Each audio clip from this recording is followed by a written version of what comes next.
తులారాశి వారి యొక్క ఫలితాలు అయితే ఈ వారం మీ గోచార గ్రహగతులు కనుక చూసుకున్నట్లయితే మిశ్రమ ఫలితాలు కనపడుతూ ఉన్నాయి.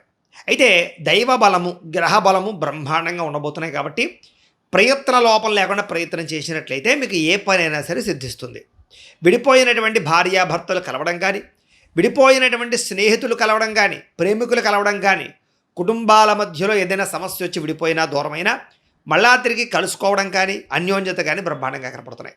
భవిష్యత్తు గురించి బాగా ఆలోచిస్తారు, మంచి నిర్ణయాలు తీసుకుంటారు, జాగ్రత్త పడతారు కూడాను. సమయానికి అనుకున్న పనులు పూర్తి చేయడం కోసం లేదా ఏదైనా కొత్త పనులు ప్రారంభించడానికి బాగా కృషి చేస్తారు అని చెప్పచ్చు. ఆందోళన, ఒత్తిడి, సమస్యలు చాలా శాతం తగ్గుతాయి.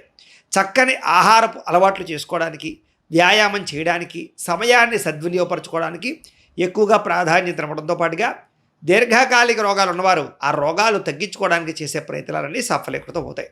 ముఖ్యంగా రాజకీయ నాయకులకి, కాంట్రాక్టర్లకి మంచి పదవులతో పాటుగా అభివృద్ధితో కూడుకున్నటువంటి పరిస్థితులు కనపడుతున్నాయి.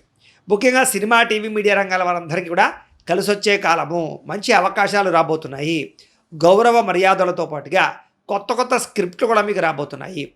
ప్రజలలో విపరీతమైనటువంటి ఆకర్షణ ఏర్పడబోతోంది.